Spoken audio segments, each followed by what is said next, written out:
It's time for TWiT This Week in Tech, episode 238 with Kevin Rose, Clayton Morris, and John C. Dvorak. Coming up, John's porn detection stick. We'll talk about Mark Andreessen's advice to the old media, and we'll pick one lucky winner of an iPad from Twitter. It's all coming up on This Week in Tech. Netcasts you love. From people you trust. This is TWiT. Audio bandwidth for This Week in Tech is provided by AOL Music and Spinner.com, where you can get free MP3s, exclusive interviews, and more. Video bandwidth for TWiT is provided by CacheFly at CacheFly.com.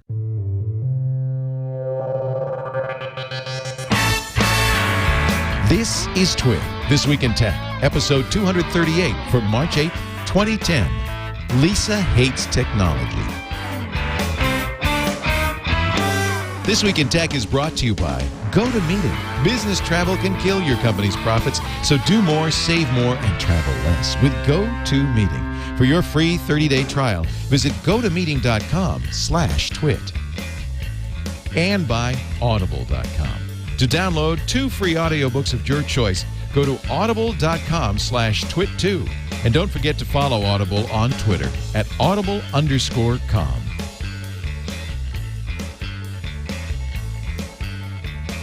It's time for TWiT This Week in Tech, the show that covers the technology stories of the day. And we've got a great panel with us. As always, Kevin Rose is here, fresh from his bungee jump in New Zealand. 43 stories. Scariest thing I've ever done in my life. Wow. Wow. We'll show video at the end of the show. Everybody can watch you jump off the... It's not even a bridge. It's like they suspend something in the air. A platform suspended 43 stories in the air. It was pretty nuts. Crazy. I was scared to Well, death. we're glad you made it back. Yes. Also with us from Fox and Friends, Mr. Clayton Morris. Also does that great gadgets. What's the name of the gadget podcast? It's called Gadgets and Games. Gadgets It streams and Games. live on foxnews.com. Yay. And thank you so much for having me on. And my apologies. I'm actually in my childhood bedroom right now, my parents' house. I thought it was Really? appropriate. Really? You moved back in, eh? I moved back in.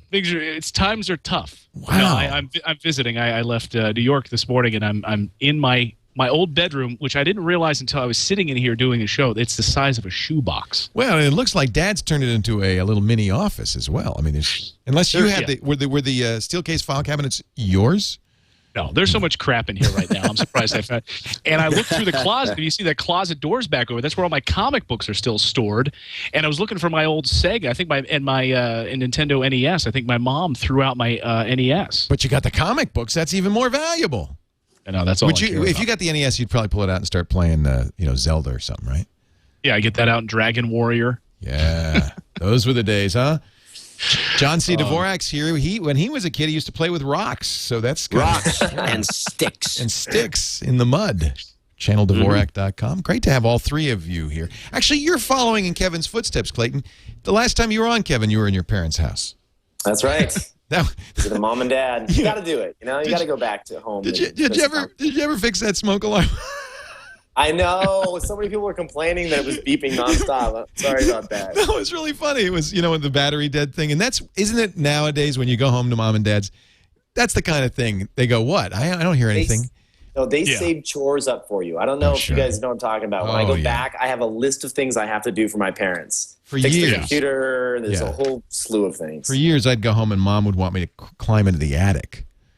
Oh, that's the worst. She wants you to stay in the attic? Is that what you said? No, she said, go up in the attic. There's crap up there. You got to move around. And, it was the worst. It was awful. Then she locked the door. Yeah, that was the... And that's when you wrote I think your mom diary. likes me better. She does, doesn't she? I forgot about that. Mom, I was talking to Mom yesterday. She says, son, you need to have a special line that I can call in anytime when you're doing shows. I said, Mom, that's the last thing I need. I said, Mom, if you have something to say on a show, text me, and I'll decide whether to call you. She says, you'll have to show me how to do that. I said, okay. She's right now. See, if she had the line, she'd be calling right now. I think it's funny the way you've turned your mom into David Letterman's mom. Letterman wasn't the first to do that. He's not really a fan of his mom, by the way. Really? Like they don't really like each other? Yeah, that's the real story with that whole thing is it was only after a producer had suggested the situation with him doing that that he ended up doing it. He's not very close with with the family. Oh, that's interesting. He's kind of a bitter, sour kind of a guy. I think. That's why he doesn't leave the house. He just listens to shortwave radio in his basement every night. He never leaves it. Is that true? Just like you used to be, Leo. That is what I do. I didn't know. Maybe I could listen for David. We could talk. You guys are dialing up and listening to Radio Moscow together. I used to do that when I was a kid all the time. But I don't think now there's this thing called the internet. You really don't have to use the shortwave anymore. Yeah, but he literally doesn't leave the house, and he sits inside and he listens to shortwave radio. He dials in all sorts of stations because he's such a broadcast aficionado. That's one of the things. But he's such a loner too, and he never leaves. He just never goes outside. I can identify with that. What do you do in your basement, John? I can only imagine. Look at you've got wine. You got our Alfred E. Newman. Hey, by the way, thank you for the tip. I went to Costco in Novato and I stocked up on some great Bordeaux's there. Yeah, they're loaded up. And if there's a couple people out there who want a quick wine tip from Costco, there's two wines I think are really good deals. There's a 2006 Lucente, which is an Italian wine from the Tuscan area, which is essentially a Sangiovese, but it's delicious. And then for $19, and then for $19, they're dumping boatloads of the 2006 BV Rutherford Cabernet. That's a good cab. Absolutely beautiful. Yeah, that's a great cab. 2006. Is Costco sponsoring you guys? Because this is like the third time you guys always bring up Costco. You know, they should. We're trying to angle for a sponsor for Leo. He's running out of money. We give a lot of crap away. We just give it away. I want to thank Costco for their fantastic selection of car tires. I see that on 30 Rock. 30 Rock's got it figured out. They will do these blatant product things. Say, they'll say Snapple. Would anybody like a Snapple right in the middle of the show? And then at the end it says promotional consideration provided by Snapple. I got to figure out a way to do that. Yes. So, John, what happened to your Twitter account? You got hacked, dude. Yeah, but it was only lasted for about 5 minutes because I have a bunch of minions who are, are producers of a No Agenda show, and they got on me real quick, in every way they could. Just told me it was hacked. I don't know. I mean, there were 200 things hacked. Somebody thinks they got to one of the base accounts. So you didn't fall for some phishing scam and give somebody your credentials? No, I didn't. And the fact is, I'm fairly aware of those things. And my Twitter account on all my machines, including every machine that I use, is auto load. So it just basically goes on. I don't really type in anything. The only problem, your password is 12345. That could do it. My password is not a great password. It's a skeleton key because I didn't take it too seriously, but I changed it. Once I changed it, the spamming stopped. They only got 3 messages in. And I want to thank the people who told me about it, by the way. Told me about it. Do you guys get hack attempts on your different accounts? Because I get those little, when so many people try and hack your Gmail, that you get like little notifications into your cell phone. Yeah, I get that all the time. In fact, that's at least 3 times a week. That's a really good tip. If you have a Google account, make sure you tie a SMS a cell phone to it, because in some cases it's the only way you can get it back if you lose it. And they're always trying to break into it. My Gmail account is my last name, and there's some French guy keeps trying to get it. He thinks it's his. He thinks it's his account. So I get all these password attempt reminders in French. By the way, I think I'm going to have a Snapple right now. Anybody want a Snapple? It's fresh. It's delicious. Make it pop. Can't open it's funny. I was doing a podcast that I do with my best friend called the Grizzly Bear Egg Cafe, cheap plug, and we loved Yoo-Hoo. Yeah. We grew up loving Yoo-Hoo, and we started talking about Yoo-Hoo every episode. And finally, we got a call from Yoo-Hoo. And they were interested, so we started talking about, we haven't really worked it out yet, but we still started talking about doing advertising. We just started talking about Yoo-Hoo, and we weren't shilling for it. I've tried that and tried it, and it's never worked for me. We tried it for a long time with Totino's pizza rolls, because I just really wanted pizza rolls. And then we had a guy inside who said, I'll get you the sponsorship. But I don't think Totino's... We used to get a lot of free food over at KNBR. Oh, you remember that when you and I did the show, we had Max's Deli. Yeah, they were loading up with stuff. By the way, isn't Yoo-Hoo, what's the name, that chocolate drink? Didn't they switch to high fructose corn syrup and kind of ruin the beverage? You know what? First of all, there's no dairy products in Yoo-Hoo at all. There's not? No. It's not milk? It's not chocolate milk? No, it's not. There's no there's actually no dairy product in Yoo-Hoo at all. In fact, I went through and spent quite a time. I spent like an afternoon one afternoon at the Yoo-Hoo plant. I almost wanted to, but David Byrne talks about hanging outside the Yoo-Hoo plant when he was back in the 60s, and he was high as a kite. And he wrote a couple of Talking Heads songs about that. Really? I went through the Wikipedia page of Yoo-Hoo, and they do like Halloween Yoo-Hoos, they do like Dracula's drink, they do all kinds of weird stuff, but there's no milk products at all in any Yoo-Hoo beverage. I don't know what it is. Well, it means it's healthful. What is it? What is it? It's chocolate flavored something. Well, I guess the high fructose corn syrup doesn't mean that much then. Are you really? Is this a no agenda subject? The high fructose? No, this is a Dvorak subject. This is a family matter. We don't use the high fructose anything. Really? And why that's is just that? the way it is.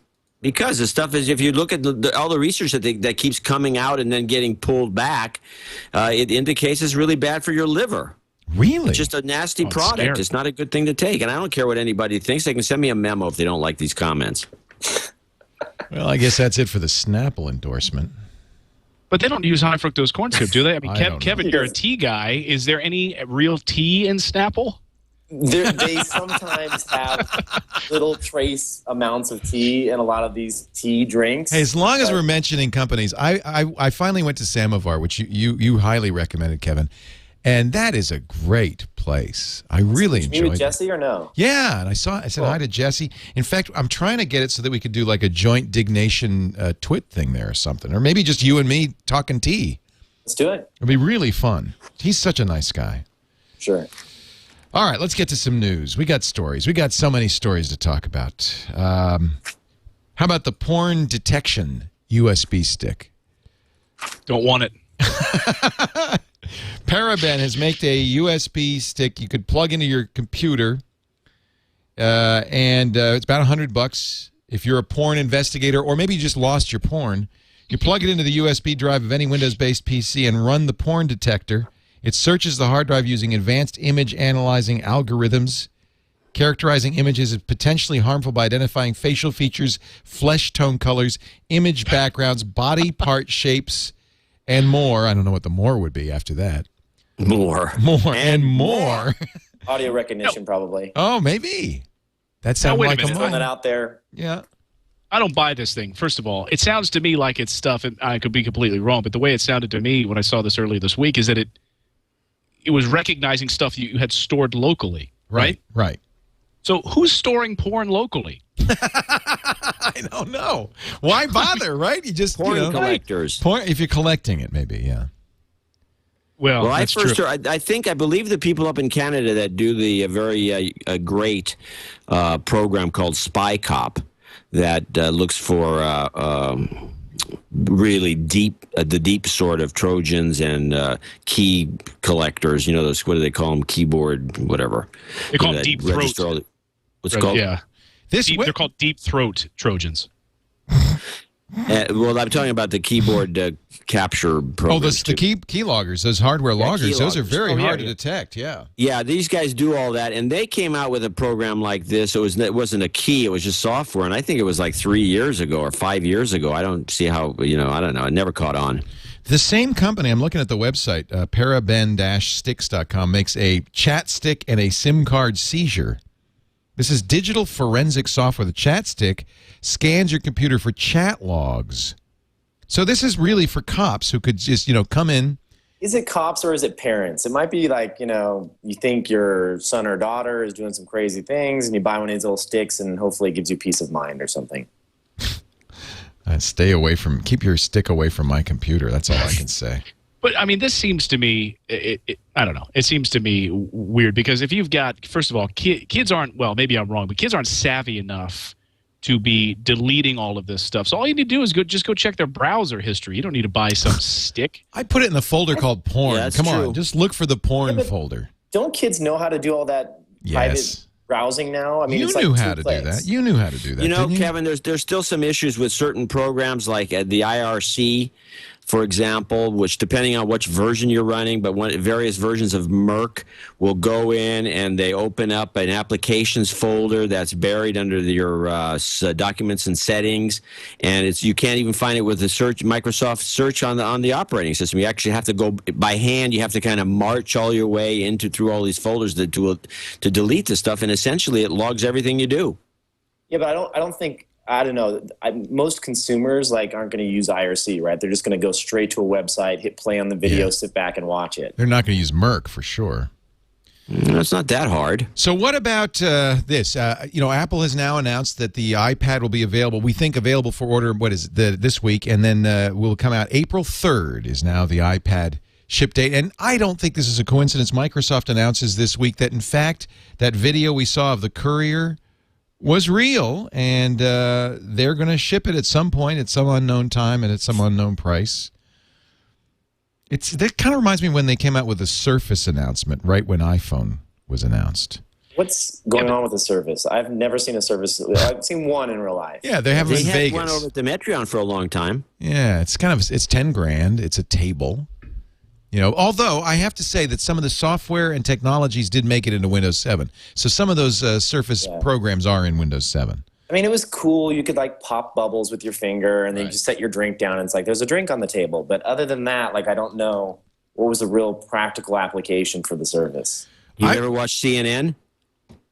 They do all that. Use service? With all their Minority Report stuff up on the screen, which ends up, it was a novel thing a few years ago, and then everyone was sort of scrambling to figure out how can we get these great giant screens that Wolf Blitzer stands in front of, and it smacks this and this slides over here, and then it ends up becoming more gimmicky than it becomes news. Right. Disseminating, you end up finding it more distracting. Crash. Yeah. You just wait for the blue screen. Who does all that for them is David Borman, who's their Washington bureau chief, but he was our executive producer on the site. Remember that, John? And he worked at he came in as a consultant over at Tech TV too for a while. Did he? Yeah, and I saw him at CES, and he's doing that for CNN. He did the holographic. That was cool. Correspondent. Sorry, that was awesome. The Star Wars like that? I thought that was the worst of the worst gimmicks. David told me, help me, Obi-Wan Kenobi. David told me that wasn't working minutes before they had to go live. It was last, I think it's 27, 29 cameras all around her. And, what did they get? It looked like there was somebody. And what was the point? Yeah, there was somebody standing in the studio. Just get him a limo and bring him in. It's cheaper. And it's not 3D. It was still 2D to us. Right. Maybe to them it was 3D. Anywai, there's I don't think they could see it, right? They couldn't see it. It was just blue screened in or... Oh, yeah. It was like when Soledad was looking at me on the site when I was the, Dev Null, the virtual reality character. She wasn't looking at me. She was looking at a blue dot on the wall. They put up a little piece of painter's tape. They said, look at that. Hey, can you believe Avatar's nominated? By the time you hear this show, you'll know whether they won or not. Avatar nominated for Best Picture. Look, it was a ground. First of all, the whole reason they have 10 movies now is because, The Dark Knight got bumped out and, these sci-fi films weren't making it into... Star Wars never nominated. Yeah. Now, I guess it was Titanic must have been nominated, right? It won Best Picture, yeah. Did it? It won. Okay, so Cameron has it. Remember he stood up there and he did his thing on the Top King of the World. Yeah. I think he should have done that again. Maybe he will. We'll see it. Time. We'll find out tonight. Well, he's up against his ex-wife. Well, now I heard an interview with him about that, and he was kind of miffed. Catherine Bigelow, who did The Hurt Locker, is nominated for Best Director, as is James Cameron. He said, we were married for 2 years, 20 years ago. We've worked together ever since. She's much more a collaborator and a colleague than she has ever been my ex-wife. But it's a more entertaining story. It is. It's a better story. Watch them closely. Like War of the Roses. You know the camera's going to hover over both of them. Exactly. And the winner is. There's the story there. Yeah. So back to this courier.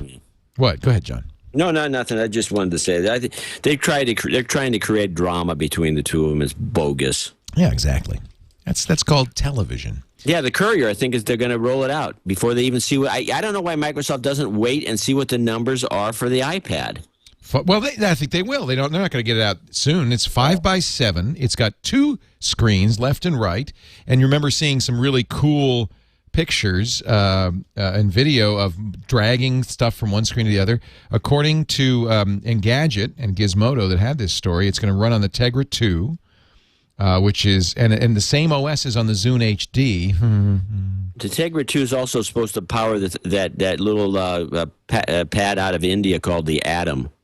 Tegra 2 is actually pretty powerful. Yeah. It wouldn't be a bad thing to have something on a Tegra 2, but can they get this down to $499 is the question, with 2 screens. It's also a little big. It's got a pen instead of touch. It's got hand rating. I've actually seen this running. I have a feeling this is vaporware. This is their response is, they kind of want to put people and let people know that, hey, we have an answer too, but this most likely won't be out for another couple of years. I mean, and you're right, Kevin. They had vaporware at CES showing off the HP Slate. That was vaporware, and yet Steve Ballmer didn't even know how to use it. I mean, he was touching it, and he didn't. The only thing he could show off was that book app. I'm Marcel, and I'm a trend researcher. So this is that video of the. I think the video is pretty compelling, actually. But it is compelling, but it's again, I think to it's Kevin's fake. point, I think it's fake, right? I mean, I think the video is amazing. I think this is what had a lot of people salivating, and it's one of those devices. Yeah, if they could do this, that's great. Right. It has that, pinch multi-touch, which apparently Apple has a patent on. Although interesting, when Apple sued HTC, those 20 patents did not include the multi-touch patent. I think Apple even knows that that's not defensible. But this is cool. I want this. But this is more of a computer. It has a camera, multitasks. It's going to be running Windows 7. What do they call it? Windows Series 7 phone. Windows Phone. Good look. Yeah, that thing. Windows 7 Zune HD. By the way, did you see that video, though? Kevin brings up the point again, but that video that was rolling around the past few days about the one game, I think Engadget had it, the one game played across all 3 platforms. You could be playing it on a Windows 7 machine with a mouse. Oh, that's neat. Stop where you are in the game, then pick up your Windows 7 Series Mobile, Series 7 Series phone, play the game there with touch, finish the game or not, leave off where you are, and then jump on Xbox Live and play it from where you left off. That's the first time. It was some Indiana Jones platform game. That's interesting. It's about time. Is that enough to sell it? I don't know. It's kind of, I mean, all of again, none of this is real, although the Gizmodo documents kind of make you think maybe it's a little closer to reality than, I don't know. Well, I'm not buying these articles that have been floating around, too, saying that Apple delayed now the launch of the iPad or the release of the iPad because of this. No, come on. Yeah. Apple says bring it on, baby. Yeah. Well, I don't think Apple does that either. They just don't care. What do you think of the Apple lawsuits? I can't remember if we talked about this last week. I guess we didn't. 20 lawsuits against HTC. I feel like Apple's kind of litigating instead of innovating, instead of competing. They're going after the little guy. Yeah, and HTC, if they succeed and they keep HTC off the market, that's going to piss a lot of people off. I mean, the reason they're not going after Nokia is because they know that Nokia is has a whole handful of patents that they could fire right back at Apple with it. So, but, well, they did, and that's exactly what happened. They're going back and forth, shooting at each other now. Yeah. In fact, there was a great New York Times Bits blog that had a map. Let me see if I can find it of all of the lawsuits in the mobile space, and it was the most convoluted diagram. It just shows you everybody's suing everybody else. It was crazy. Yeah, but doesn't Palm own the bulk of these patents? Like, Do they had a lot of this stuff. Palm had this stuff going way back, right, to the original Pilot. There was a bunch of stuff I remember That's true. Let's see if Palm's not in here. We've got Apple suing HTC, but Cisco, Elan, and let's see, Kodak are suing Apple, but Nokia's suing Apple and Apple's suing Kodak back. Then Sharp's getting sued by Research in Motion, Nokia, and LG Group. This is TiVo all over again. Remember the DVR wars? Yeah. That patent? It's crazy. All of these. And Leo, you're suing me. I don't even know what that's about. Yeah, well, I don't know. It was a preemptive suit because I thought you might want to sue me. So I because thought of touch. Because of touch. Well, you touched. That wasn't a good touch. That was a bad touch. That's what they tell me. Did you see that Conan O'Brien added a random woman to his Twitter account? Yeah. He says, I've decided to follow someone at random. She likes peanut butter and gummy dinosaurs. Sarah Killen, your life is about to change. And now How many followers does she have now? I don't know. We got to check. I saw Twitter that when probably it put her happened on the when tweet went recommended out, and I list. was clicking refresh on her page, and she was going up by like hundreds of followers like per second. She's got 15,500. Her Twitter account. Let's see. Wait a minute now. Let's see if we can get her even more followers. See if we can break Conan's we should record. pick here. another person at random and see if we can overtake that account. Oh, really? I got an idea. How about That's a try good this idea. random guy? Try Clayton Morris. Yeah. No, nobody'd ever follow him. So, No, that's do you want to pick somebody at random? Let's do it. Who wants to pick? Kevin, I'm going to put you in charge. Pick somebody completely random. Okay. Completely random. I'll do a search for something on Twitter. We'll And find a random. so Apparently she Conan had 3 followers before Conan found her, so you got to have somebody with 3 followers. got very. So she's- wait, now she was into what? Peanut butter or something like peanut that? butter. Okay, so what can we search for that we would I think want the only other our- person that has 3 followers is Sebastian Rupley. I don't want to make it be a tech guy. It should be somebody completely random. She's now got 15,500 followers. She's on 284 lists. She's really become somebody famous thanks to She's Conan. out of Michigan. Yeah, I think it's because her name is her handle is Lovely Button. Yeah, how adorable. Is that cute or what? It's probably a setup. Conan probably owns that one. Maybe it is. Yeah, maybe it is. I don't know. Why would he do that? For Kevin, just to you gotta run up find somebody another, who's, just to create controversy. Who knows? Right. It sounds like a good idea. Why don't we create a person, put him on Twitter, give him 3 followers, you, me, and Kevin, and then boom, let's do it. You know, She likes peanut butter and jelly. You know what we same could thing. do is we could create this account and not tell anybody what it is, but just to kind of drop some hints throughout the show and see if people could find it and follow it.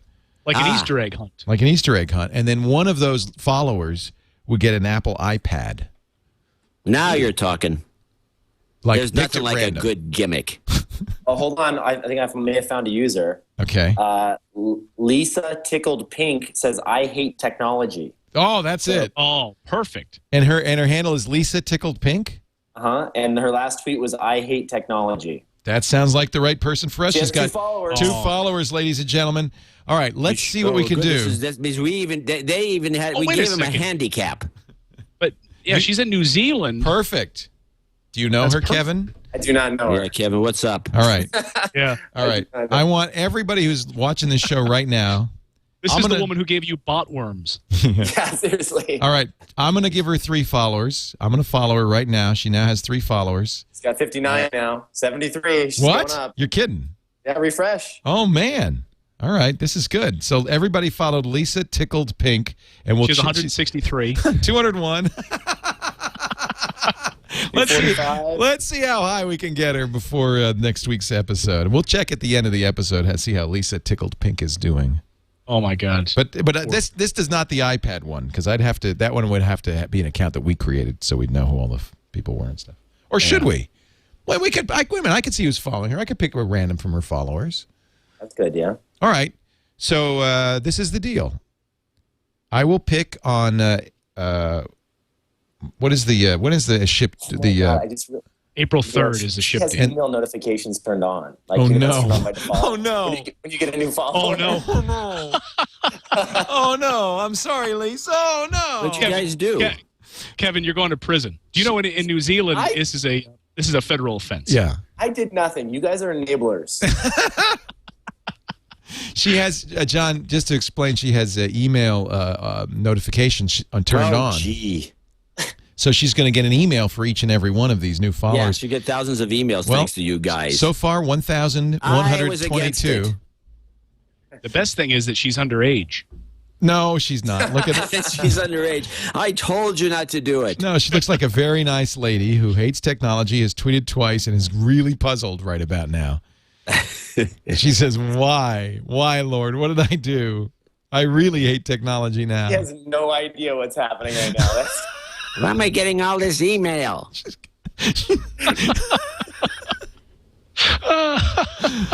Is this illegal? It feels vaguely wrong. feels like It it's feels illegal, wrong, doesn't but I it? don't think it's illegal. No, it feels so right. So let's take pause. a look at the news. Let's take a look at the news when we come back. How about that, John C. Dvorak? I'm going to let you pick the next story. What about that? Okay, it's going to be the Google gesture search. I love that. by the way. I'm using it, and I love it. Before we get to that, though, I want to mention our friends. Our good friends at Citrix, the folks who do GoToMeeting, Go to My PC. They do enterprise remote access. They do GoToAssist. GoToMeeting is a program we use all the time here at TWiT to save travel. So instead of going to a client's, across town or flying across the country, I did that, and I tell you, for a red eye and then one-day meeting that came back, just exhausting. Instead, now we just say, look, go to GoToMeeting.com. Join our meeting. They'll see my computer. I could show them the PowerPoint, the spreadsheets. We can collaborate together. If you go to GoToMeeting.com/twit right now, you can sign up for 30 days of GoToMeeting, an unlimited account. That means as many meetings as you want, as long as you want. But you know what? Every account's unlimited. $49 a month for as many meetings as you want, as long as you want. And that includes free voice and phone teleconferencing. GoToMeeting.com/twit. It's secure, it's fast, it's easy to use, and it is a real lifesaver in business. Please give it a try. GoToMeeting.com/twit. We thank them so much for their support of This Week in Tech. How's Lisa doing? Let's just refresh here and see. How much email has poor Lisa tickled pink? She just tweeted that she loves technology. I'm not sure what that's about. I love it now, she says. I loves it now. Up to 1,621 followers. Thank you all. Those are just the live viewers, and of course, as people come and listen to the show, we could get her. I think we could easily get her over 15,000. Yeah.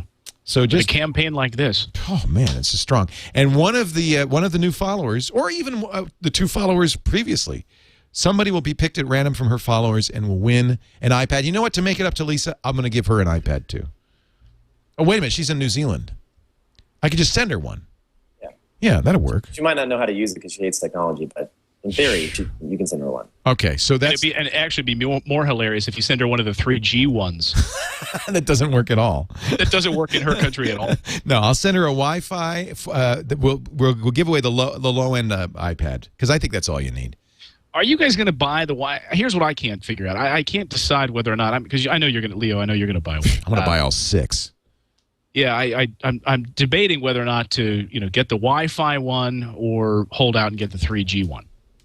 I'm getting Wi-Fi. Or you could wait 6 months and get the iPad Pro with multitasking and a camera. I don't want that. Do you really think, Kevin, that that's? Do you think that that's something needed? The camera or the multitasking? Both. I mean, there was leaked rumors that they're coming out with a camera on the back of one of these in the future version. No way. No way. Yeah, totally. It's been talked about quite a bit, actually. No way. Wait. You don't think so? What? To hold it up and take a picture with it? Oh, I was thinking it was more for video conferencing. Well, okay, think about that. Now, what are you going to have to do to video? You're going to have to lean it on something, otherwise it's shooting up your nose. That's true. That's for the shooting up your nose video conferencing. No, it's fantastic conferencing. People want to see that. I mean, I wrote up a piece the same day at the announcement. I said, I don't really care about that. I mean, for the camera, because you're going to have to. It's not a device. It's a device you don't want to have to hold out like this the entire time, and it'd be shooting up your nose if you have it down on a table. Right. I mean, it's a flip it over. It'd be more fun. Huh? Upside down nose? No, you never mind.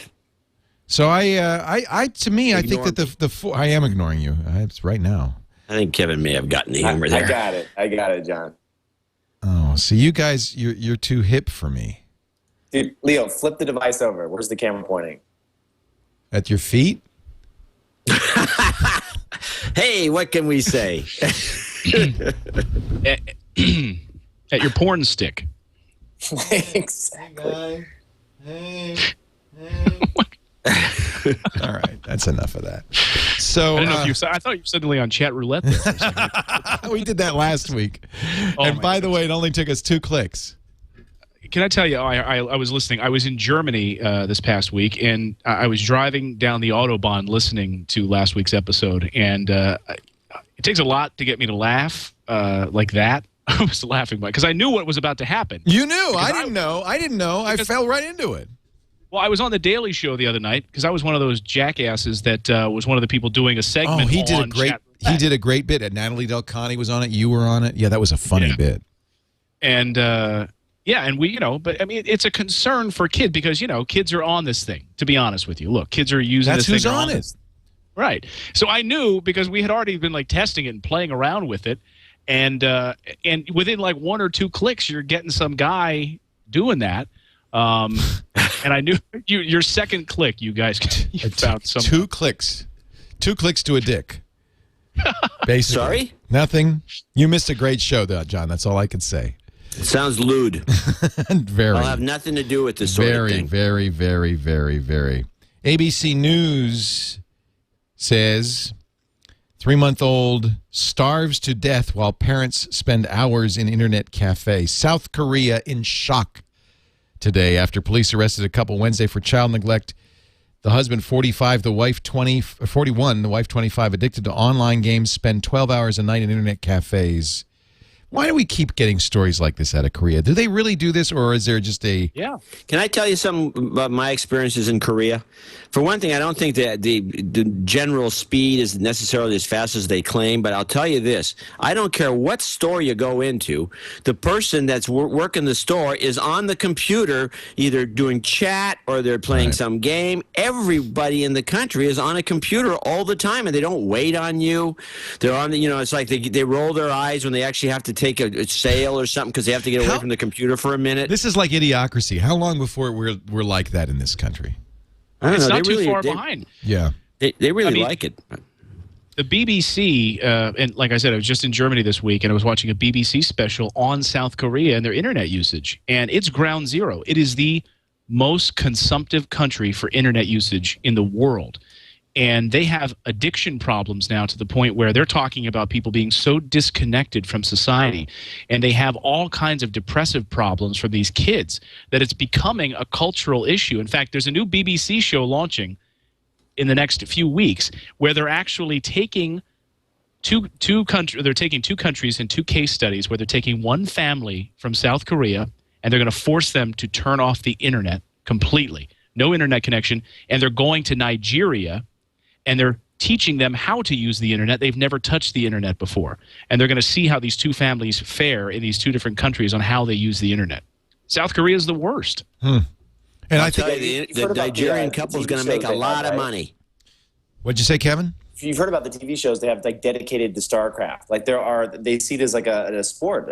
There's commentary and people watching other people play StarCraft on TV. I just got my StarCraft 2 beta invite. I'm Did you? Excited. Oh. I'm so excited.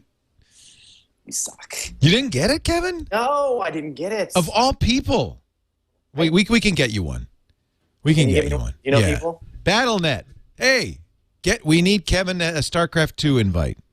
So you can both be disconnected and not wait on John. Yeah, exactly. He doesn't answer his email anyway. I love already. StarCraft. I was a Diablo. I bet you love Diablo 2, Kevin, right? Oh yeah. Yeah, I can't wait till Diablo 2 comes out or 3 comes out. Amazing. I'm a big fan. So I didn't actually have a BattleNet account because I played in the days when it was a single person game, right? Actually, StarCraft was online. StarCraft was online.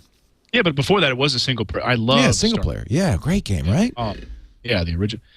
Is that the game too? And I forget me if was that the one that had the Mighty Staffy? Do you remember the Staffy? It was like the little spaceship. Is that the one? I don't know. It was like the weakest of. How do you spell spathy? I don't know.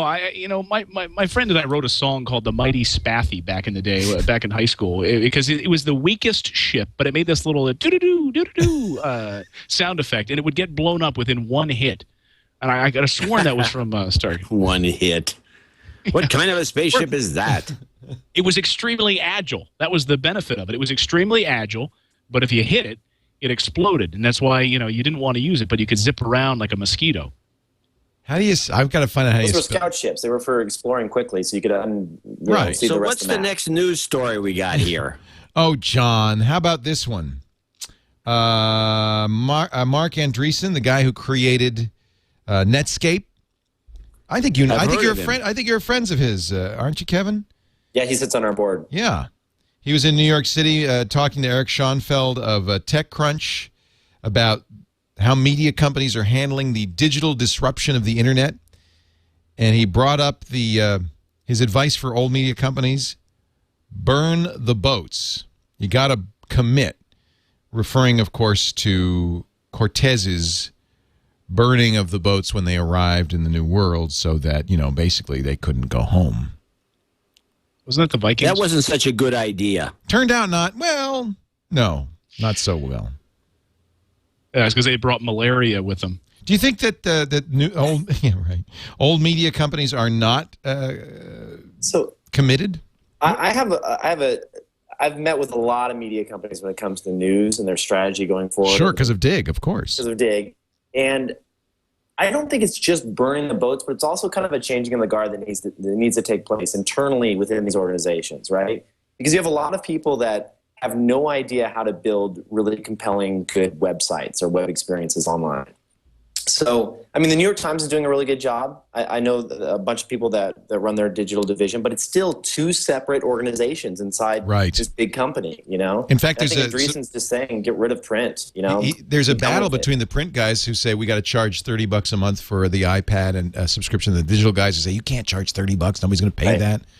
He says, shut down. He says, shut down your print editions. That's the equivalent of burning the boats. Just shut them down and say, it is true. I think it is true that, and this, you see this in network television and other places, that as long as your business is based on the old way of doing things, you're just not going to commit to the new way of doing things because it cannibalizes that old business. You have to be willing to say, we're going to lose the old business. We can't, we just got to go full split ahead. But if you're a publicly held company, it's going to be a tough thing to do. That's going to be a very tough thing to do. That's not something you can do on your own. That's board approval and a bunch of other crap that you have to go through. Yeah. Breaking news. This just in. The girl now has 2,000 followers. Her email is toast. But wait. The best part is, what time of night is it over there right now? Oh, it's got to be late at night, right? It's she's totally she's hosed, man, when she gets up in the morning. It's 1 in the morning, right? Nice going, guys. We're 3 hours ahead. That's it. I hope she's got her phone on vibrate. If she's got an SMS, she'll be a nervous wreck if she does, for a lot of different reasons. How did you find her, Kevin? I just did a Twitter search for "I hate technology" because I wanted to. Perfect. She hates it now. Yeah, that's what we do to everyone who hates technology. We use technology to bring you them down. hate it more. This is a little 4chan-y, actually. I think we're verging into 4chan territory. No, but they do it so anonymously. This could not have been more public. Yeah. Oh, jeez. Hey, I could use a few more followers. The real Dvorak. No. See, we're not allowed to do it for ourselves. No, I just did it. Mark Zuckerberg. Interesting article in the. The Mail. Mark Zuckerberg, the founder of Facebook, another friend of yours, Kevin. I apologize for bringing in, but you just know all the big shots. It's all Kevin's friends. He knows everyone. This is actually the Harvard Crimson was planning on running an article on him in 2004 when he was still a Harvard student back then. Apparently, according to this article, he used the reporters' Facebook logins to hack into their Crimson accounts to check and see what they were going to write about him. In the second instance, the magazine claimed Zuckerberg hacked into the accounts of rivals at Harvard who accused him of stealing their idea for a social network. There's even quotes of chat dialogues about this. The Winklevoss twins, I love saying the Winklevoss twins, accused Zuckerberg of misleading them about his willingness to help them build their website. They had a website called HarvardConnection.com. In fact, there's a famous lawsuit, and we'll never know what really happened, of course, because as this suit was settled, everything was sealed. What do you, Kevin? You didn't buy it. You thought this was kind of not credible. Well, I mean, I was reading through the article, and it was describing how the hack took place, and it just doesn't even sound like possible. I mean, it said that basically Zuckerberg, he looked up all the accounts, the accounts that he wanted to hack, and then he would search to see if they had ever mistyped a different password into Facebook. Where would he find that? Like, if you're writing and someone mistypes a password and it doesn't match your MD5 back on your site, you don't save the mistyped password locally or anywhere in a database. It just doesn't make sense. I just can't see that happening. Yeah. But what about the other side of this was the email? So if they were using an alternative email to sign up, and wouldn't then he wouldn't have to use an alternative password, right? I mean, he could use the same password, and typically back then we weren't so worried about passwords that we are now, that it just might have been the same one, right? Well, it could be. That's been a... Nobody really stores passwords in plain text anymore, right? That's true. I can't imagine Facebook would have done that. It would just have been it does have a dubious aspect to it, but it's a known fact that there's some battle going on between these Harvard kids who supposedly invented the idea. And oh, yeah, the Winklevoss twins sued him. Now, they're good-looking twins, by the way. There's a picture this is from the BusinessInsider.com, the Silicon Alley. I'm sure they had other things. Being twins, I'm sure they had other activities to attend to. They were rowers. They were rowers. Yeah, but if that's what you call it, Leo. Oh, stop it, John. Well, Calacanis was talking about last week, and Kevin, I'd love to hear your thoughts on this. Calacanis, No, he thinks the worst of Zuckerberg. He was really, as you pointed out, Clayton, last week, he was really dismissive and said Zuckerberg was dishonest and untrustworthy. And then he sent me the link to this article saying, see, I told you so. He has a history of stealing, was his larger point, too, is that this doesn't seem like it's outside of the grounds of that. But, I mean, right. I don't know. Every time I've hung out with Mark a few times, and he's always just come off as really legit and a nice guy. And I don't know, he didn't rub me the wrong way ever that we've hung out. I don't know him that well, but it's water under the bridge. There's a lot of people when it comes to ideas. Really, there's a ton of people that will come up and give you ideas, like even at our dignations that we do, like, hey, you should do this feature, you should do that. Right, and then they say, I did it.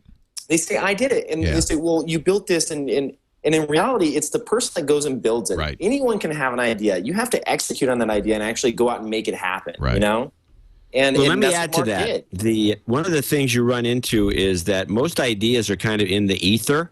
And it's because of whatever is on it's a combination of what's on television, the time of day, the time of year, other ideas that are out there. Because when I'm working for some magazine and I'll get somebody who says, well, I've got this idea I've got to tell you about, but you have to sign this or that. So I'm not even going to sign anything, because whatever idea you have, I guarantee there's 5 other guys working on it. Right. And you see that a whole bunch of the exact same idea hits the market at the exact same time from all kinds of different dimensions or directions. I'm sorry, and it's just the idea. These ideas are out there, and they're always synchronous. Yeah, this is the reason that venture capitalists, if you ever go to raise money or to pitch them on an idea, they'll never sign an NDA. They just won't. They say, we don't sign NDAs because we hear so many different ideas. We've probably already heard it, and then you're going to come and try and sue us, and they don't sign them. It was the reason at Tech TV that we had a special person who entertained pitches for TV shows. We weren't allowed to entertain them. And I have the same policy here. People pitch me on new podcast ideas all the time. I said, I don't want to hear it because I might come up with the same idea, and I want you to come back and say, oh, it was my idea. There's only a few ideas for podcasts. It's a serious problem. So here's this. Really, so you're. Well, I'm sorry. You're back on Tech TV days. You didn't field pitches for. They had a special person who was, I think, in one of the legal councils, who's not for stories, for shows. So if you were to pitch a show to Tech TV, you would pitch it to this one person, and like the program director, nobody else was allowed to hear pitches, and I certainly wasn't, because they didn't want a lawsuit. So this is now, and by the way, this is from BusinessInsider.com, how Facebook was founded. I don't know. You could fake an IM exchange. There's no way to verify that an IM exchange was real, but this is the IM exchange they published. Zuckerberg says, so you know how I'm making that dating site. I wonder how similar that is to the Facebook thing, because they're probably going to be released about the same time. And here's the kind of smoking gun. Unless I screw, I'll use a different word, the dating site people over and quit on them right before I told them I'd done it. D'Angelo, who is the other person, says, ha ha. Like, I don't think people would sign up for the Facebook thing if they knew it was for dating. And when you read it, it's like, yeah, that could be real, but how do you verify it? And I think that when you're on top, people do aim for you. That just puts you in the. Did you, John, on No Agenda, cover the fact that the Arctic seabed methane stores are destabilizing? That methane story stinks. Because I could see the whole climate thing flipping on Adam, because I know he's a debunker now. But this would be skeptic. This is skeptic. But this would be a great conspiracy theory. He could say, because apparently the sea floor at the Arctic holds vast stores of frozen methane, which is now starting to vent It's a much Yeah. worse greenhouse gas, and it could cause catastrophic overnight climate change. Oh, that'd be cool. That's like all the cow flatulence. Now we've got the cow flatulence. Buy land in Canada, ladies and gentlemen. Well, somewhere high in Canada, too, because we're gonna have all flooding, and this is from it's going to be terrible. This is from an article in in phys.org.com. It's a study No, by we the did not University. discuss this. Well, you got to bring this up. University of Alaska Fairbanks scientists. We've actually I avoided loved the it because- the climate stuff for a while. Really? All right. Yeah. I thought you guys would have been all over that. But the ice, they said, because of this area was so impermeable that they never was- thought they'd have to worry Right. about It was it. stuck there, but now it's melting. What is the methane doing there? It has a timeshare. I'm just asking. Where'd all this methane and this ice come from? I don't think there's any dispute that it's there. Was it a bunch of were they sequestering cow farts, or I mean, what was the deal? They were storing it like the seed storage unit up in the Arctic. Yeah, Bill Gates has got something to do with that. Yeah. I'm telling you, they're trying to kill us all. That's what it is. It doesn't say where the methane came from. Merely that it's there and it's leaking. Can I ask you guys a question? Leo, you brought this up about the old media thing, and I get to talk about it because I think it's so fascinating, this idea and these sort of future platforms. And we're like a month away now from the iPad. And I'm curious, Kevin, you said you've been talking to a number of these media companies about their platforms and moving forward. How have they addressed? Are they talking about the tablet space? I mean, how are they addressing that? Because I just see this wide open area right now where, the New Yorker is going to have one app that's going to look completely different. And who isn't knows that if awful? people are going to pay $12 or whatever they're going to pay. Right. And then somebody else is going to have a $60 app. And I'm just curious where this marketplace is unfolding over the next month. It strikes me that I haven't had a lot of meetings since the iPad announcement, but the stuff that I've read is that there's a bunch of magazines that are preparing their digital versions for the iPad, so you can subscribe to and the newspapers. Yeah, I'm sure the Times will have an app. But it's weird, like when you think about subscribing. Okay, do I subscribe to the Times and get like an ad-free version, or do I just go to NewYorkTimes.com? Well, or maybe they'd shut that down. But it seems to me this is kind of a step backwards from the free and open web to these silos again, these kind of closed things. I love the iPad, and I'll buy one, and I'll probably subscribe to all of those things. But is this really, Leo. Yeah, but is this really, well, no, I think a lot of people will, but is this really the right direction to go in? It's kind of the contrary to where we were going. Yeah, I'm just working on a piece that'll probably be published tomorrow for foxnews.com about why it took me a little while to figure out how I wanted this device, where in this, my sort of space I'm going to see this device. And I found myself sitting in bed the other night, and I didn't want to, I was getting ready for Fox and Friends, and I just didn't want to browse all the headlines and go through my feed, sitting there with my laptop propped up there.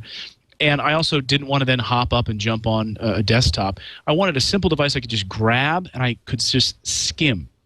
Because, I don't like being in Google Reader and just it feels like an industrial way of consuming news. Yeah. And to have this device where I could see my mom sitting there in her recliner on the couch at home, jumping on this device to just grab a few headlines and see what's going on. She jumps on it, it's going to break. It's very sturdy. And she could also use it as a coaster or a cheese plate.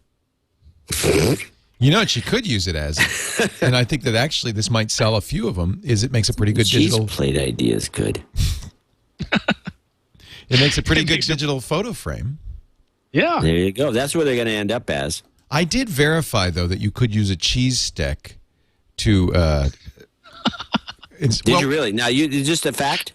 This is a fact. See, Or by accident. No, intentionally. There was a story that Koreans were using sausages because...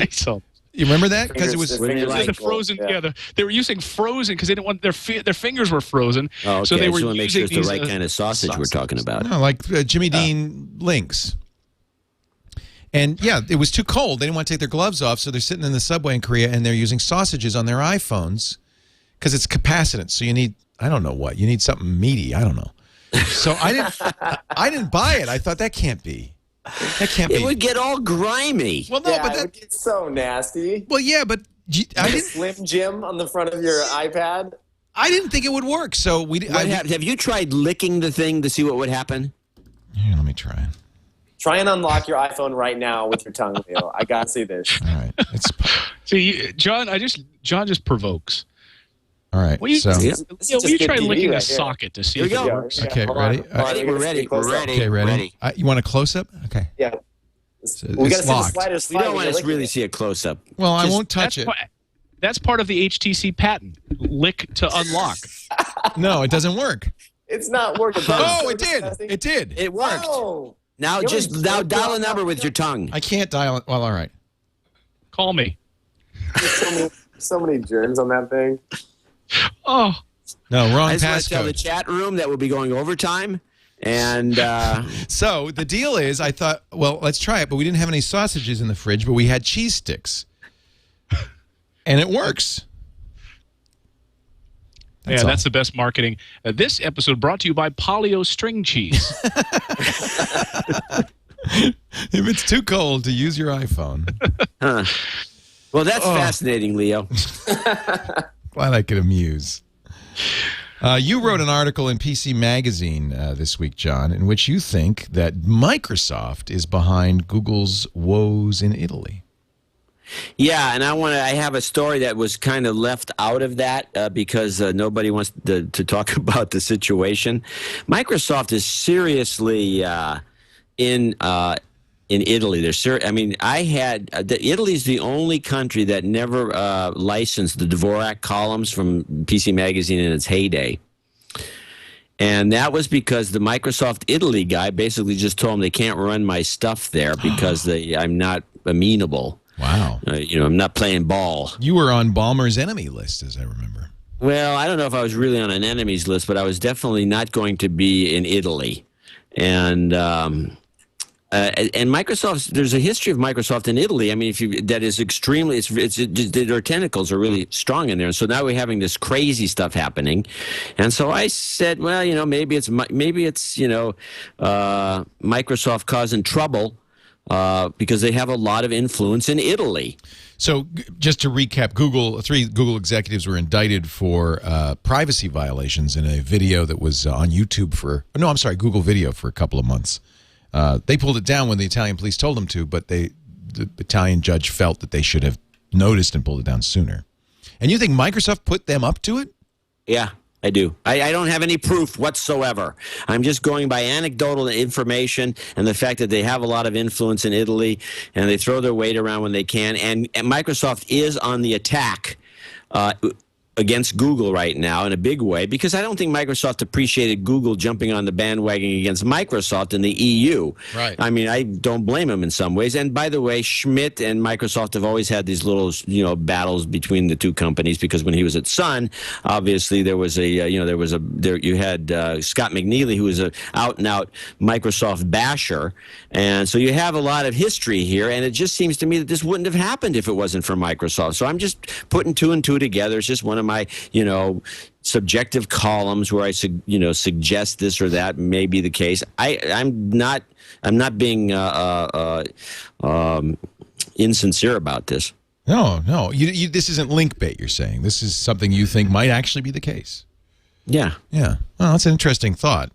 Microsoft, remember, there's a history of Microsoft being kind of this way. Remember, Windows ain't done till Lotus won't run.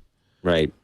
Which, and I'm surprised, actually, they're not. I think they still are that way, but I don't think they're as aggressive as they used to be. But the situation in Europe right now, they're picking on American companies, generally speaking, because they can gouge us for a certain amount, for huge fines. And Microsoft got stung big time, and both Sun and a lesser extent Google were in on the deal, kind of snickering in the background. So Microsoft, the shoe's on the other foot now, so they're doing whatever they can to harass Google, and we'll see where it ends up. I mean, this whole thing is becoming hilarious. I got a story that is verifiable and not conspiracy theory and really annoying about DRM and Ubisoft. But we'll talk about that in a second. Right now, I'd like to mention our friends at Audible.com, the folks who do those great audio books. And you can get 2 free books right now. If you go to audible.com/twit2, you'll sign up for the Platinum account. That's it. You can get Audible books a la carte. one by one. A lot of people do that. In fact, you see some great deals. This is House Rules is $9.95 right now, and they always have half-off sales and stuff. But if you are a regular Audible reader, the subscription is the best deal. I am a platinum subscriber. That's 2 books a week. Or, sorry, a month. I wish they had 2 books a week. I probably could read it. And if you sign up right now, the first 2 books are yours free, and you get to keep them even if you cancel at any time. So we're basically going to give you 2 books here. Audible.com/TWiT2. Audible is a great kind of bookstore of audio selection, 70,000 titles. I read them all the time. I'm reading, just love this book. In fact, we've recommended it before, but I'm going to recommend it again. Daniel Suarez, Demon. Have any of you guys read this book? Oh, is this good? No, it sounds good. It is. So the story is, I don't want to give away too much because it's full of twists, but the story is essentially a kind of John Romero type famous game programmer dies, but leaves behind a demon, a computer program that is demonic. and it is a great murder mystery story. Can you have a murder mystery where the guy who's doing the murders is dead? Yes, you can. And Daniel Suarez knows tech. So this isn't one of those books where you read and it's got a lot of bogus technical jargon in it and stuff. It's clear the guy's a complete and utter geek. It's as if one of us wrote it, which makes it so much fun. Let me play a little bit of this is Jeff Gerner reading Daniel Suarez's Demon. This is right at the beginning, actually. Penguin Audio presents Demon by Daniel Suarez. Read by Jeff Gerner with Garrett Scott. DAEMON. Demon. Noun. A computer program that runs continuously in the background and performs specified operations at predefined times or in response to certain events. When the Hummer, the remote control Hummer, goes crazy, that just gets exciting. I'll tell you, this is really one of those great page turners with That's a lot. Carry. Yeah. No, not carry. What am I saying? What's the car? Yeah. The bulldozer. Don't worry, the chat room will tell us. Ghost in the Machine or something like that.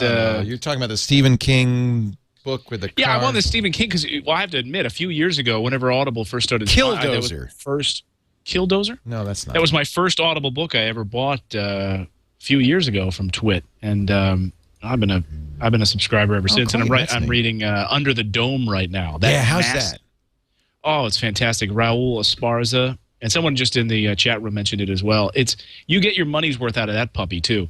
Under the Dome. I think it's like 34 and a half hours.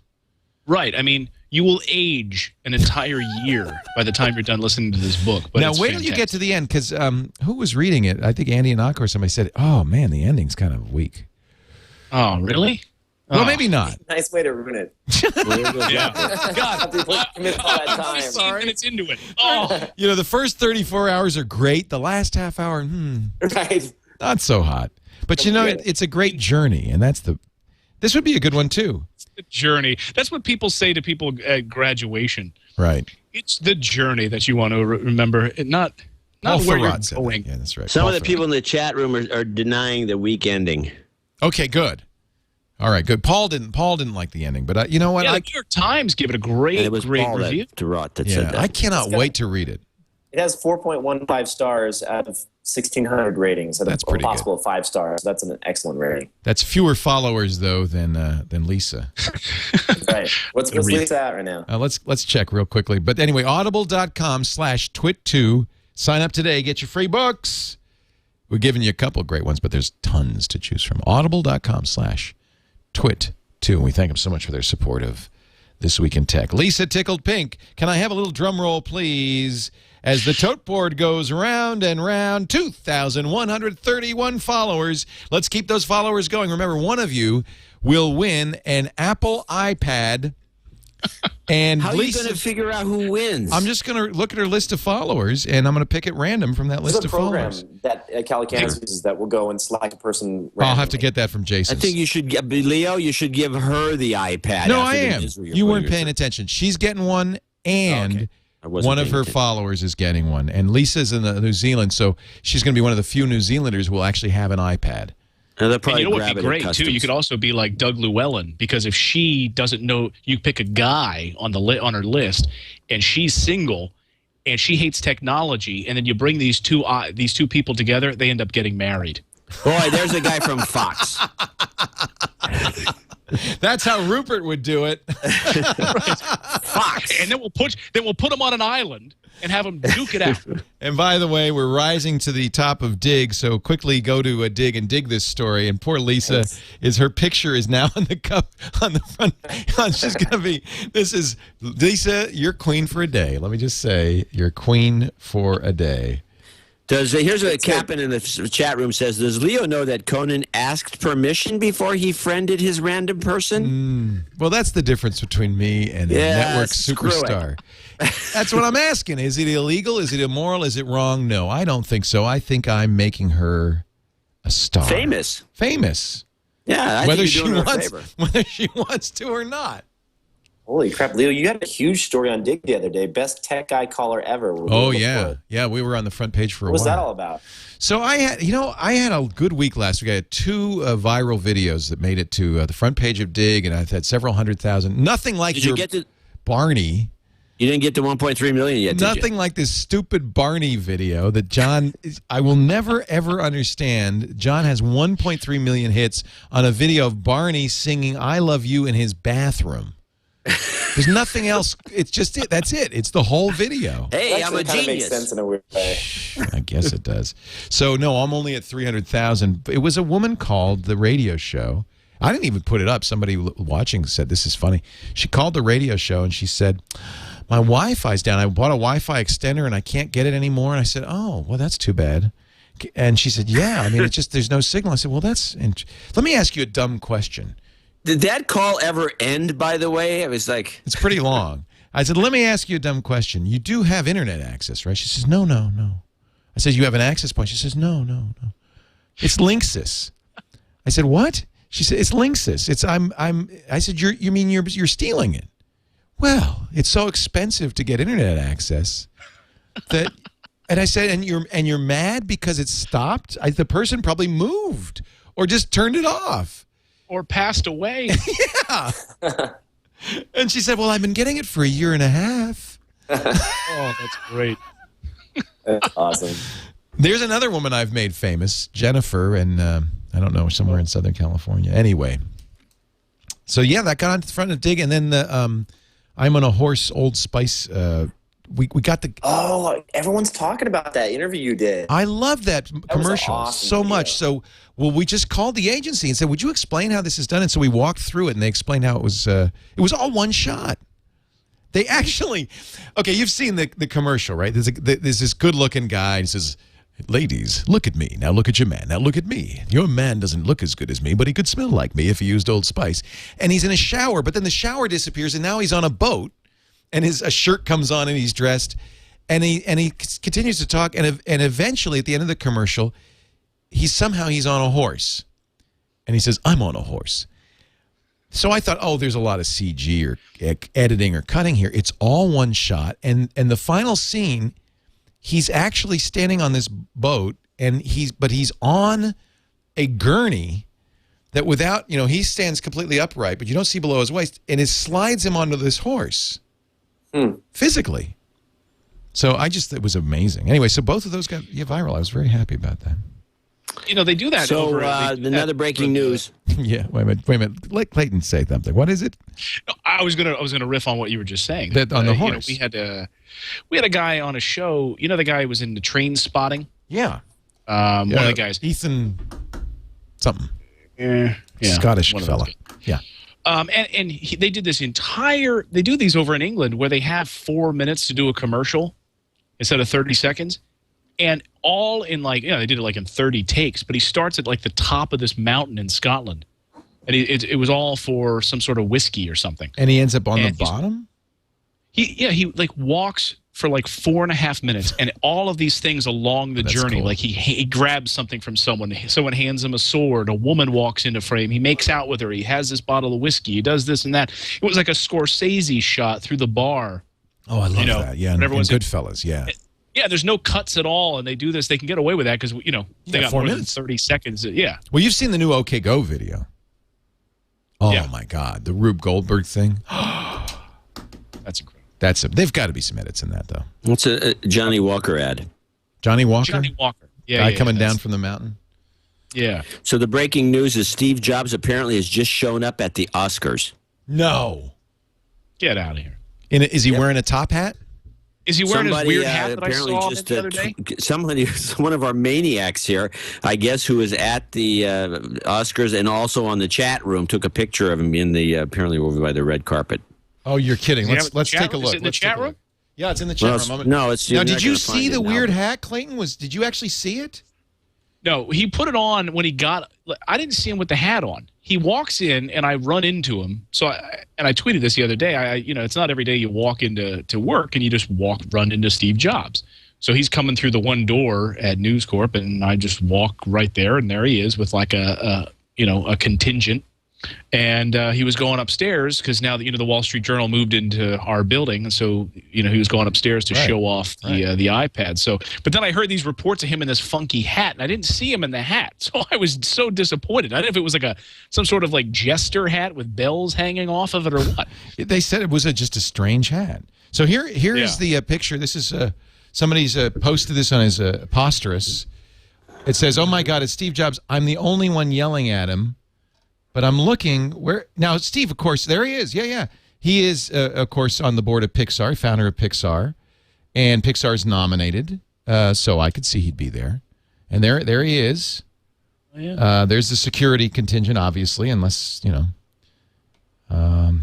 so there you go. Stooges. You can see the Stooges in front and back. Well, I guess that's one event he would actually leave the house for.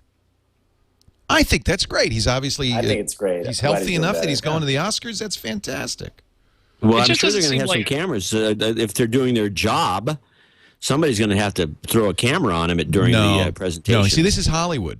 He's Steve Jobs. Well, I guess they would know who he is. Well, they maybe have this. not. He says this one guy says he's the only guy yelling at him. Maybe nobody knows what he looks like in Hollywood. I mean, it's who knows? Could be. I mean, if I had a choice between a shot of, let's say, Anne Hathaway and Steve Jobs, I'd push the button on the Hathaway shot. Anne Hathaway. Wow. Well, So- they have this looser policy this year Loser? for speeches. What? Yeah, they have this. They have a loser policy now. So they have a looser policy now for speeches, and every person who is nominated has been told to prepare 2 speeches for tonight's performance. One long, one tonight's short? show. You're kidding. One for the stage if they win, and then one because they're going to have separate cameras now out in the hallway to speed up the feeling of the show. So they're going to be out in the hallway for like quick interviews or sort of like the, I don't know, cinema verite interviews. Hey, here's Steven Spielberg. What do you have to say? And they're just going to like randomly grab. And you're telling me those speeches are rigged? No, they don't know who's going to win. So I found No, the but if Johnny you're gonna have to Walker. have 2 speeches. In other words, you give your canned speech in front of the microphone, in front of the public, and then you go in the back and you give another canned speech. Give me a break. Can't these people ad lib one line in their life? You'd think they're actors, They're actors. They could. Well, but that's the point. They're actors. They have to read a script. I'm suddenly thirsty for Johnny Walker. I can't. I don't know why. Is this the ad you were talking about, Clayton? Yeah, this is the one we had. What's his name again? I don't know. You recognize that guy? I don't know. Well, from Train Spotting. Yeah, I can't think of his name off the top of my head. But yeah, so this thing goes on. He's and this is all one take. Like the cow. There's a cow. Yeah. There was a grave. So he's telling the story of Johnny Walker. Yeah, the as history of it. as he's walking. Grab Oh, now he goes into the things. grocery. This is good. Which is the door in the middle of the road. Well, it's like a grocery, but it's just a door. So let me talk about some tech news. We'll play the rest of this at some other point. It's making me Leo, can thirsty. we do a sidetrack since we did do a little bit on Hollywood there? Yes. I went to the Dolby screening of the Alice in Wonderland movie. What did you think of that? I liked it, to be honest about it, but I'm a big Tim Burton fan, so as far as I'm concerned, he gets a pass on everything. And agree. I really enjoyed the movie, and I thought the whole thing was well done. But did you ever explain on this show what those glasses are that Dolby uses and how they work? Yeah, we did actually. Ray Maxwell did a whole. He's from the Full Monty, by the way. Not I have it on a Post-it note.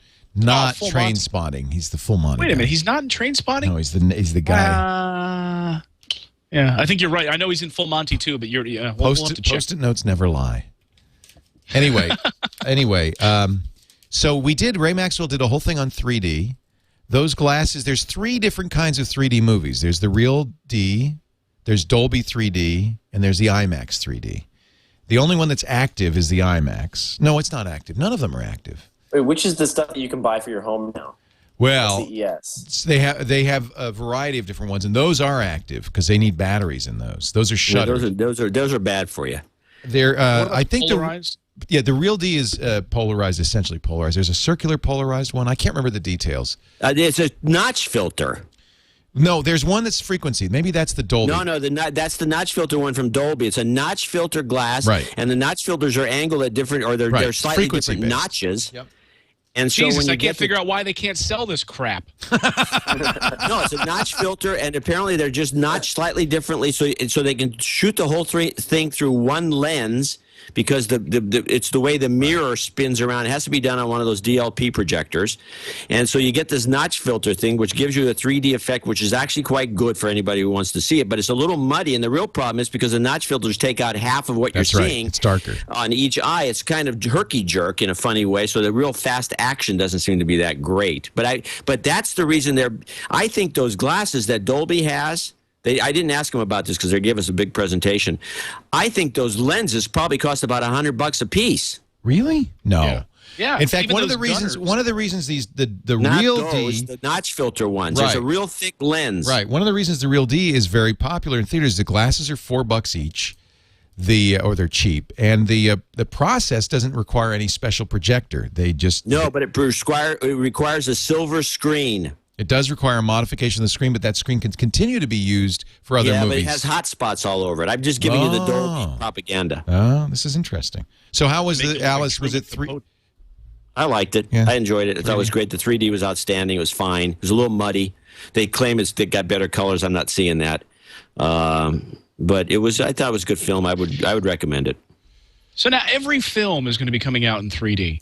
We just got word that Spider-Man 4 is going to be in 3D. So Shrek, the next Shrek film is going to be in 3D. Every film coming down the pike. Dolby people, I was spending most of the time with one of the senior VPs, they believe that it's going to boil down on a year-to-year basis of 25 films in 3D, no more. Really? Why do they say that? Well, I mean, I can imagine if you're Christopher Nolan sitting there thinking about doing the next Batman film. You want to do it in 3D, right? Yeah, I mean, or if you're, the tentpole movies probably, but I don't see Woody Allen doing a 3D movie. No. By the way, Robert Carlyle was in both The Full Monty and Trainspotting. Speaking of tentpoles. There we go, finally. The facts come out. Yes, thanks to the chat room. So the tech story I was going to mention, a lot of heat on Ubisoft when they announced that they were going to require that you authenticate before you play their games online. In other words, you couldn't play Assassin's Creed 2 even if you were playing the single player unless you were connected to the internet so that their DRM could authenticate this. And it really pissed a lot of people off. Silent Hunter 5, same thing. So what happens today? Ubisoft's DRM servers go down and you cannot play the game. The cloud strikes again. You cannot play the game. So if you're trying to... What do they expect? People that don't have internet access, they just can't play? They can't play. There's one single-player mode? Yep. That sucks. But this is something that you always try to hit home on, Leo, which is the DRM hurts honest the person users. Who buys it. Because it hurts the honest user. I want to point out that the Ubisoft DRM was cracked within 24 hours of its release. So the pirates, they're playing. They're fine. They're fine. The pirates are the only ones having a good time right now. Yeah. They're screwed. Yeah, but those of you who bought Assassin's Creed 2 for the PC, I guess you won't be playing that game today. Wow. Not your internet access, their internet access down. That sucks. And what's this DRM for the iBook store? I thought Apple had abandoned that, but now what is it? There's going to be DRM with the iBooks that you purchase through the iBook store. They're using EPUB, but they're using which is kind of open and not DRM'd, but they're using a DRM'd version of EPUB. But the publishers make them do that, I'm sure. Don't you think? Yeah, but I don't know. I mean, if you buy an EPUB book, Can you buy an EPUB book from a publisher on Sony e-reader and have it be DRM'd? Yes, the Sony stuff's DRM. I think so. Kindle certainly is. Yeah. No, I think the Kindle certainly is, but I think the publishers demand that. I know. It's the same thing with audiobooks too. Yeah, Audible is DRM'd. Yeah. I'm telling you, look at this product coming out of India called the Adam.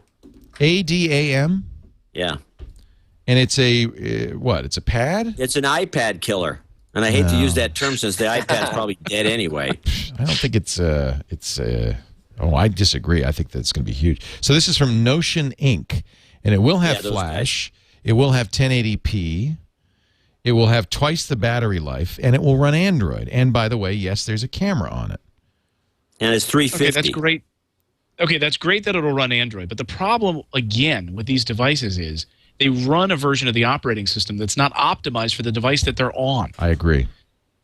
And, you know, you have the iPad that comes out with a version of OS X that looks beautiful on this device, optimized for that device, instead of having to scale. I mean, this is the problem that Microsoft had with Windows Mobile. You know, they stick a version of it on there that doesn't really work for the device that it's on. Yeah, I agree with you. I agree with you 100%. I mean, the idea of a start button on a phone was just ludicrous. And Apple has designed this really for a small device. It worked on the iPhone. I think it's I think it's going to be a hit. But that's, you know, we'll have that. We could have a bet, John. Yeah. I'll have a little bet. What would you like to bet?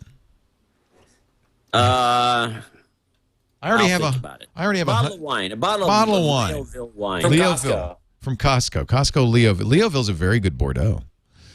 There's 3 of them, actually. And which one do you want? Well, if I have a choice, the Leoville Lascasse. Lascasse. And what are you going to give me? Then what is the criteria? I'm going to say they will sell 1 million iPads in the first year. How about that? That's kind of low. Isn't that kind of a low ball? Really low. 5 million. Okay, 5 million. I'm in. All right. And what are you giving me? That as well? Yeah, you don't believe that either?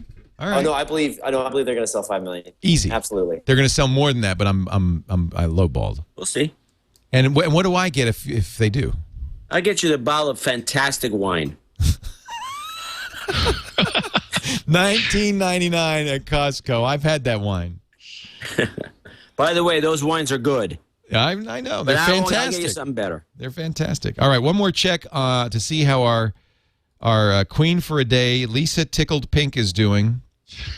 And remember, you've got to follow her. You've got to follow Lisa Tickled Pink, and I will pick from one of those followers. They will win an iPad, and to compensate her for what will be undoubtedly a day of horror tomorrow, we will give Lisa an iPad. Drum roll, please. Lisa Tickled Pink is now up to 2,467 followers that she's never heard of, has no idea. She's on 88 lists all of a sudden. You just hit the front page of Dig, too. And she's now on the front page of Dig. She's famous. Thank you, Kevin Rose. You did it. This story had like 250 digs in no time. Wow. It's really shameful when we use our power in this. The power. Kevin Rose is the man at dig.com, of course, the host of Dig Nation, and I'm really excited. I'm going to be in Austin. Can I come see you? Are you serious? Yes. Oh, dude, we'll get you a VIP. Come out on stage and say hi to everybody. I will. Too. I'll say hi. I'm going to be there covering South by Southwest. We arrive Thursday. We'll cover Thursday night, Friday night, Saturday night, which is the big Dig Nation party. It's Stubbs. Where is it? Yes, it's Leo. You should come out and do a story with us. I will. I'm going to have a beer with us and do a story. It's a deal. I have my camera on a stick, and I got one of those live streamers. Awesome. It's a 20-pound backpack. I've got a light, a camera, and a microphone, and I'm just going to wander like Gandalf with my. Yeah. In fact, I even have a hat. Is the camera on the staff itself? Yes. It's starting to sound like Scoble. See, it was Scoble's idea. How did you know? Yeah, figures. I saw you at CES with that thing. You had like a Sherpa carrying that. This time it's all me. We wanted to see. Colleen said, you know, we spent a lot of money because we flew, I think, 8 people down to CES and put them up, and it was very expensive. She said, you know, you really could just do this by yourself. So we're going to try that. I'm going to South by Southwest by myself. I have, I think, 5 or 6 hours of battery life. So I will turn on. Huh? Please don't tell me AT&T like 3G or something. No, the live streamer does them all. So it has 8 3G cards, 2 for each of AT&T, T-Mobile, Sprint, and Verizon. And then it load balances across them depending on who's got the bandwidth. And we believe it will give us, no matter how bad the circumstances are, enough. We only need 300 or 400 kilobits to stream a decent picture out of there. So what I was thinking of doing, you're going to do a live stream of the Dignation, right? No, we don't do live streams. Oh, well, I won't be doing like a high-quality live stream, but I'll show you what it's like to be in the audience. Sounds cool. Well, come on stage. I will. Deal. Oh, that's great. I'm really looking forward to it. The worst part is that you're going to be on Linksys. Yeah, I get an extender because I'm counting on Linksys. Clayton Morris is on Fox and Friends and his podcast. You got a number of podcasts. I didn't realize you have more than just the Gadgets and Games podcast. Yeah, you dig yourself that hole. I've been doing this one podcast, Grizzly Bear Egg Cafe, with my best friend Mike. We grew up together, Catacorner, right across the street over there, and we just talk about nerd stuff. We've been doing it almost 2 years now. We just talk about Batman, 60s Batman. We talk about comic books. We talk comic books. We've had Andy Anatko on the show because he's a big nerd. Yeah, he's a great comic book fan. So yeah, we just random. If you go to ClaytonMorris.com, all of that stuff will be there, right? Yeah, it's all housed there, like Channel Dvorak. Really great, finally, to get you on the show. I really. Well, I'm thrilled. I'm flattered to be here, so I really appreciate it. Kevin, of course, dig.com, and as I mentioned, now where can they? It's probably sold. Is it sold out yet? There is a Facebook page that I will tweet out shortly at twitter.com/Kevin Rose. Okay, because you had more than 2,000 people. The line was around the block last year. It's pretty crazy. It's amazing. I mean, this is, if you've never gone to a live Dignation, you got to go. Kevin and Alex, and it's just a blast, and the people are there, and everybody's in a great mood, and it's just a party. And that'll be do some crowd surfing with us. We're going to do crowd surfing this year. Okay, can I bring my staff? Have you ever done that before? No, what is it? You jump out into the crowd, and the crowd supports you up with their hands. Okay, but I have to have Don't do it. I have to have my staff with me. I'll wear my Google Slanket. It's going to be fun. If you yell out Frodo in the middle of Dignation. That'll be me. Dig.com and revision3.com is where Dignation lives. And, of course, John C. Dvorak is at channeldvorak.com. There I am on the top of Dig. Look at that.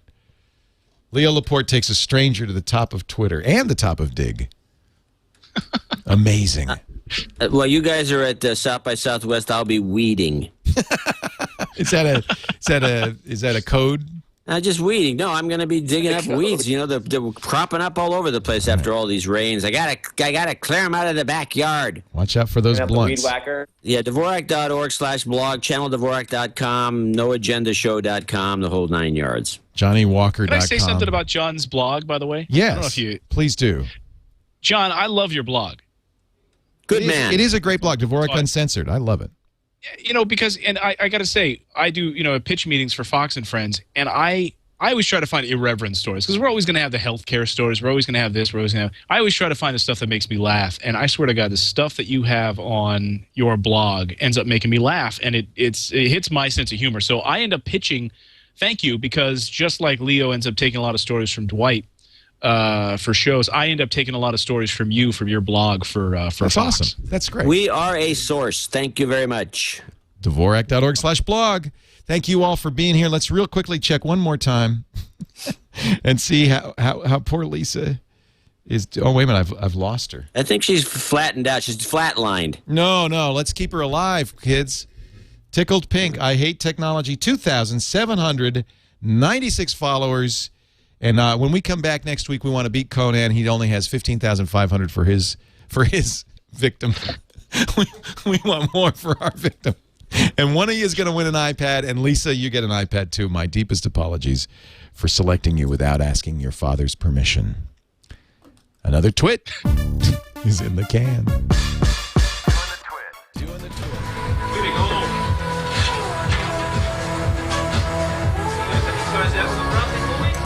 You look like you're a prisoner being walked to the Oh, now that's scary. Oh, that's scary. They don't spell bungee right. Didn't that make you nervous? Yeah. Kevin, look at that. He looked at God and prayed. I saw that. Oh, Kevin, you just did it. You just went. Oh, that's crazy. Now, what kind of whiplash you get when you hit that? It basically just you feel all the blood rush to your head and your eyeballs kind of pull out of their sockets a little bit. Yeah, I know somebody, was it Silicon Alley, who did a bungee jump, and she ended up with like a hemorrhaged eyeball, I remember. Yeah. Wow. Now, how about now? Are you feeling like throwing up? What are you feeling like? Oh, right now, I just, it's kind of, the rush is still hitting you, and you realize what happened, And you lived. Yeah, and you lived, and there's just all this euphoria, and That's crazy. pretty cool. It's beautiful scenery. Called adrenaline. Yeah. That's why you do that, though, right? It's for the rush. I mean, I'd never done anything like that before. I'd never jumped out of a plane or anything. Really? My buddy Daniel Burka, our old creative director at Dig, he had done it a few times and been in New Zealand, and I was traveling with him, and he's like, let's do it. And so we got up in the morning, and Did he have to talk you into it or anything? Well, it's one of these things where it's such a tourist thing out there. It's super ultra regulated. And It does look really, I mean, I have to say, it didn't look sketchy at all. Yeah, and when you go to the facility, it's like clean, and there's multiple computers and cameras watching everything and making sure everything's properly done. So it makes you feel a lot more comfortable. How's that thing floating up there? You're on a, oh boy, Kevin. Look at that. You're crazy. Did Daniel do it before you or after you? He did it before me, but they do it based on weight. So when he's a couple pounds heavier than I am. Wow. And he's gone. He got the gondola the hell out of there. No, he's still in there. He's in the back. Okay. That's awesome. Doing the twit.